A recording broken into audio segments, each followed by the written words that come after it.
Herkese yeniden merhabalar. Bugün sofralara yakışacak çok güzel bir tarifim var. Renkli analı kızlı tarifi vereceğim. Yöresel bir lezzet. Birazcık çeşitlendirdim, renklendirdim ve hemen tarife geçelim. 3 büyük soğanımı doğradım. Tavaya ekledim ve yarım çay bardağı kadar sıvı yağ ekledim. Ve soğanımı hafif kavurduktan sonra, çok fazla değil, hafif kavurduktan sonra hemen kıymamı ekliyorum. 200 gram kıymamı ekliyorum. Soğan ve kıyma beraber kavrulabilir. Bunda hiçbir sıkıntı yok. Soğan çok fazla koyarsak o zaman soğanları ve kıymayı ayrı ayrı kavurup birleştirebiliriz.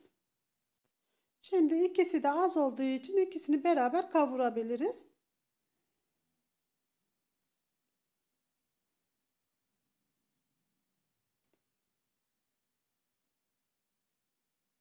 Soğanlarım ve kıymam iyice kavrulduktan sonra pul biberimi ekliyorum.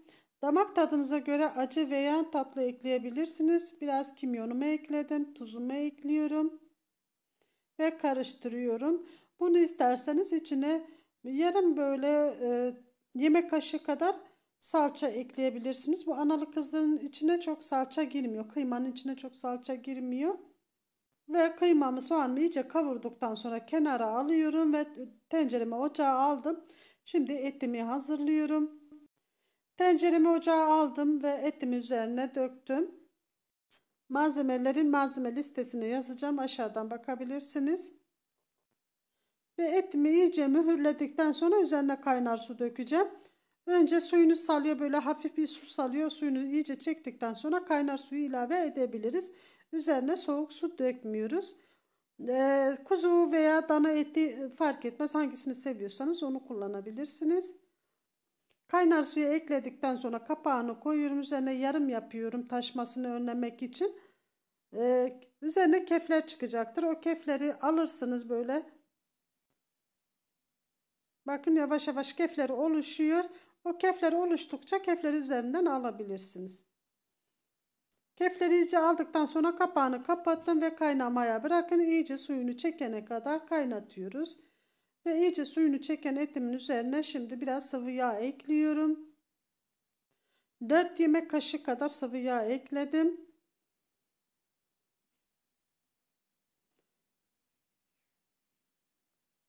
Ve salça ekliyorum. Domates salçası kullandım. Çok az, böyle biraz da biber salçası kullandım. Tuzunu, karabiberini ekliyorum. Pul biberini ekliyorum ve iyice karıştırıyorum. İyice salça kokusu gidene kadar kızartıyorum.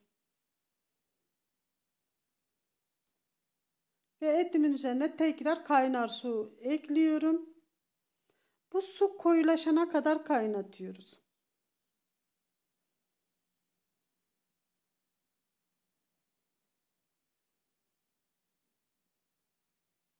Pişmiş etimiz, bir yarım saat kadar bunu bu şekilde pişiriyoruz. Kısık ateşte altını kıstım. Yavaş yavaş pişmeye bıraktım. Bu arada içli köftelerimiz için hamur hazırlıyoruz. 1 bardak seferkital ve 1 bardak kısırlık bulguru karıştırıyorum veya köftelik bulguru karıştırıyorum. Ben 4 renkli yapacağım arkadaşlar. Siz sadece tek renkle de yapabilirsiniz. Bu farklılık olsun diye 4 renkli yapıyorum. Birer bardak karıştırdıktan sonra üzerine bir çay kaşığı kadar tuzumu ekledim ve sıcak suyumu, çok kaynar değil, çok soğuk da değil, normal sıcak suyumu üzerine ilave ediyorum. 1,5 su bardağı kadar üzerine suyu ilave ediyorum. İyice karıştırıyorum, üzerini örtüyorum. Diğerini de yeşil yapıyorum. Yeşilin üzerine de maydanoz kaynattım. Bir demet maydanozu 1 bardak suyla kaynattım ve blenderda eziyorum. Bunu aynı şekilde içli köfte de yapabilirsiniz. Ben daha önce bunu içli köfte de yapmıştım.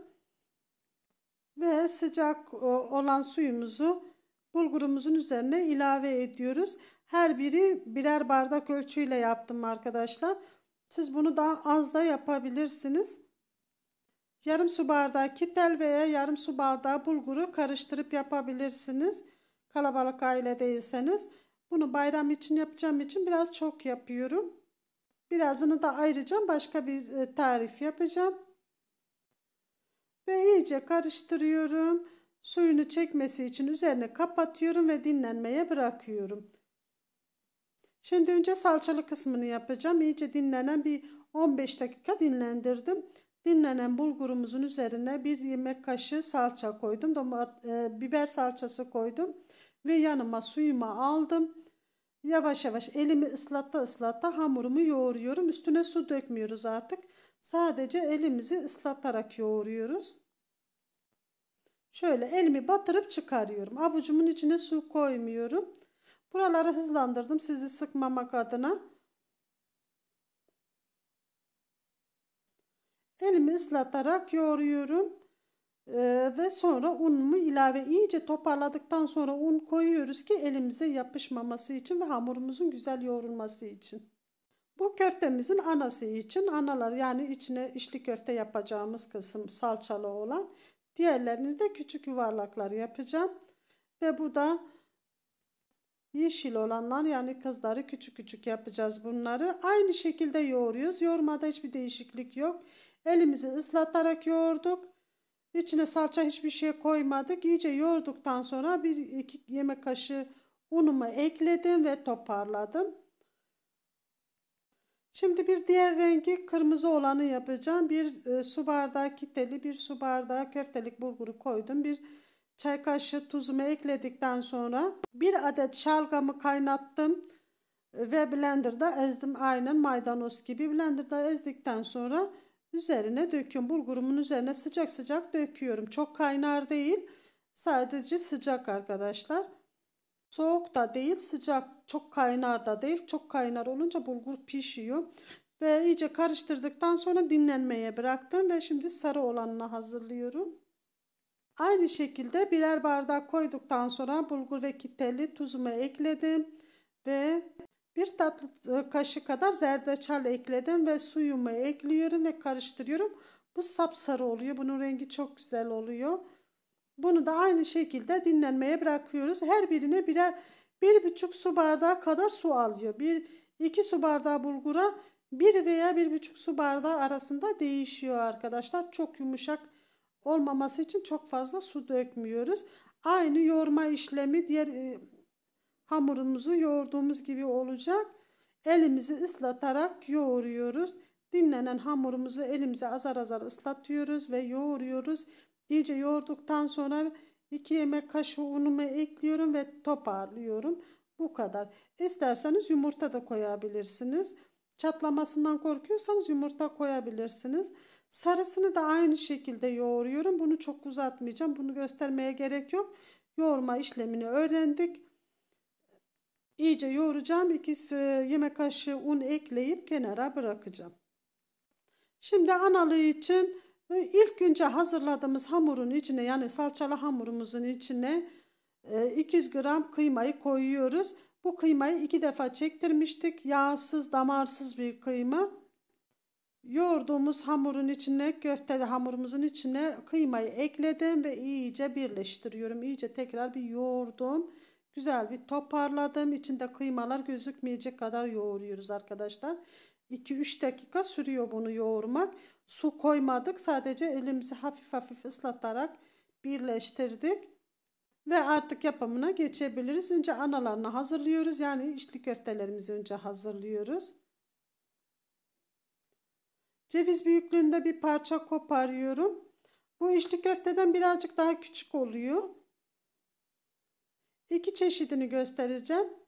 Bir yumurta şekli bir de yuvarlak şeklini göstereceğim size. Hamurumuzu elimize aldık, yuvarladık ve sonra parmağımızla elimize hafif ıslatarak şekil verdik. Şekil verdikten sonra açtıktan sonra içine alabildiği kadar kıyma koyuyoruz. Ve bu şekilde görüntüde gördüğünüz gibi bu şekilde kapatıyorum. Daha önce yaptığım içli köfteleri izlerseniz orada tam ölçülü tarifler alabilirsiniz. İçli köfte nasıl yapılır, nasıl satılır izleyebilirsiniz. Haşlama içli köfte izleyebilirsiniz. Bütün tarifler bulunuyor. Nasıl kızartabileceğiniz tarifler vardır. Oynatma listesinden bakabilirsiniz. İçli köfte nasıl yapılır, kaça satılır. Oynatma listemden izleyebilirsiniz arkadaşlar.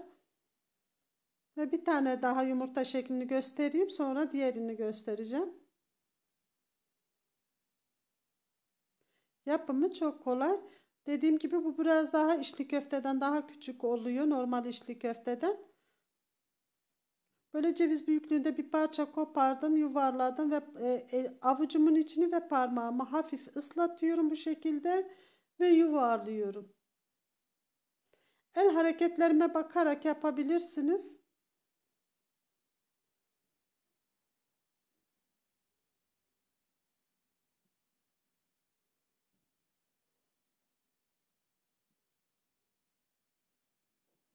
Zor olan sadece hamur yoğurma kısmıdır. Onu da azar azar yaptığımız için hiç yorulmadık arkadaşlar. Çok çabuk, çok kolay bir şekilde hemen yoğruluyor. Çok basit bir şekilde yapabilirsiniz yorulmadan.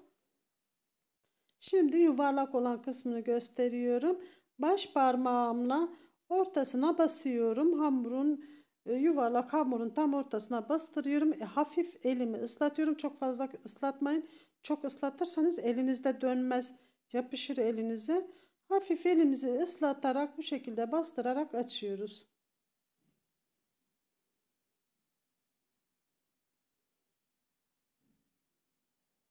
Bu kapattığımız zaman da inceliyor arkadaşlar. Kalın olduğunu düşünmeyin. Kapattıkça o tekrar açılıyor hamur. Bakın böyle toparladıkça orta kısımlar açılıyor, yayılıyor. İncecik bir hamur haline geliyor. Şöyle toparlıyoruz. Uç kısımlarını fazla olan hamuru alıyoruz ve kapatıyoruz. Şimdi elimizle hafif hafif bastırıyoruz. Çok bastırmadan çeviriyoruz. Çatlamaması için.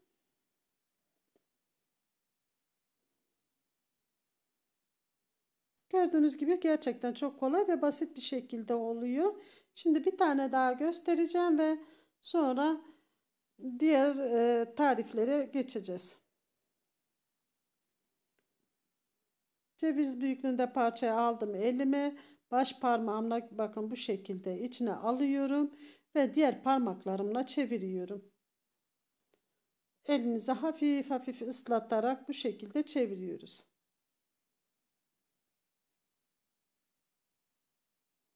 Eliniz alıştıkça kendiliğinden dönecektir arkadaşlar. Yani birkaç defa yaptıktan sonra eliniz rahatlıkla alışıyor. Zaten hamurla oynamak çok keyifli, yapmak çok keyifli. Bir iki tane yaptıktan sonra o kadar güzel eliniz alışıyor ki o kadar güzel yapacaksınız ki. Şöyle bakın çeviriyorum. Hafif elimi ıslatıyorum. Dönmesi için kolay oluyor. Elimizi çok ıslatırsak yapışır. Hiç ıslatmasak da elimizde dönmez. Hafif hafif elimizi ıslatabiliriz. Ve avucumuzun ortasıyla hafif bastırarak çeviriyoruz.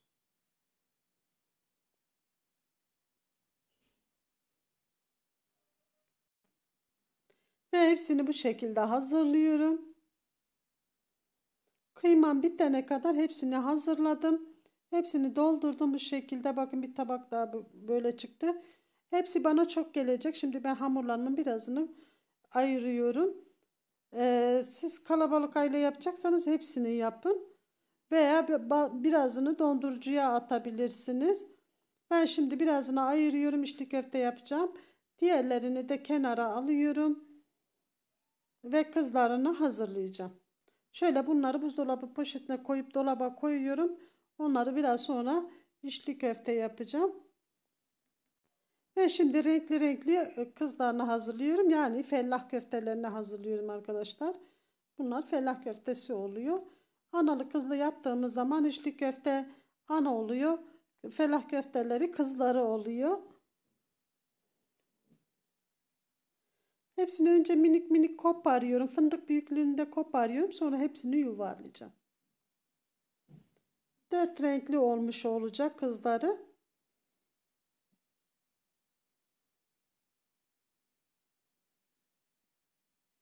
Tabakta çok şık duruyor. Çok güzel duruyor. Mutlaka tavsiye ediyorum. Böyle değişik tarifler yaparak sofralarınızı şenlendirebilirsiniz.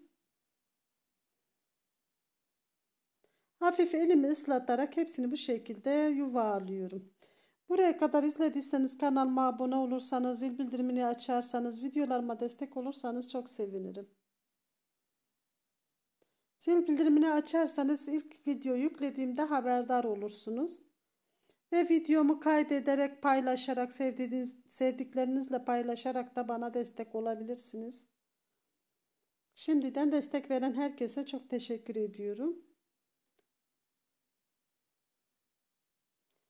Ve bütün hamurumu yuvarladım. Hepsini gördüğünüz gibi tam 4 renkli oldu. Çok güzel bir renk oldu.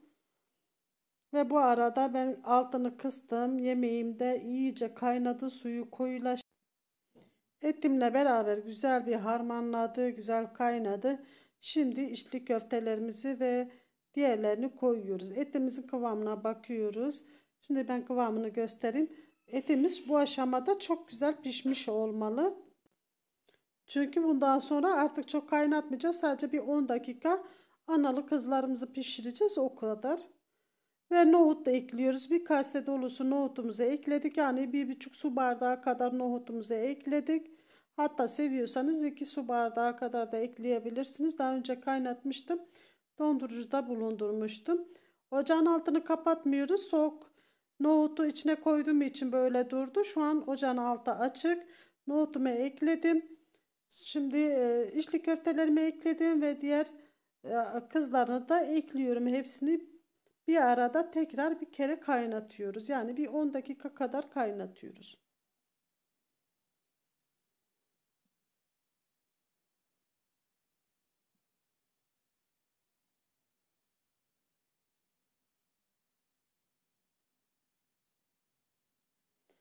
İyice karıştırıyoruz. Kaşığımızı böyle dipten, yani tahta kaşık kullanırsanız bu aşamada iyi olur. Çünkü diğer metal kaşıklar kenarlardan değerse çatlamaları olabilir. Böyle alttan alttan böyle yavaş yavaş tahta kaşıkla tencerenin dibine vurarak böyle karıştırıyoruz. Ve kaynadıktan 10 dakika sonra ocağımızın altını kapatıyoruz. Ve sunuma hazırlıyoruz. Çok güzel kaynadı. Gerçekten çok güzel oldu. Tadı da güzel oldu. Renkleri de cümbüş gibi çok güzel oldu. Rengarenk oldu. Gerçekten tavsiye ediyorum. Hem şahane bir ana yemek hem de çok şık, çok güzel sofralarınıza yakışacak.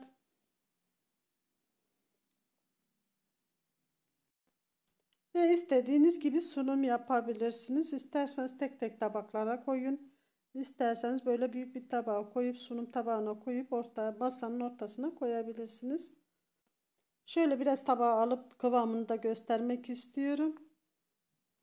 Koyu renkli olan kızlarımız biraz daha böyle salçayla buluştuğu için çok rengini böyle şu anda kamerada göstermiyor ama onda rengi çok güzel oldu. Yeşili tam kendini gösteriyor. Sarısı da aynı şekilde. Ve içini de göstermek istiyorum. Bakın çok güzel oldu. Deneyen herkese afiyetler, şifalar olsun. Hepiniz Allah'a emanet olun.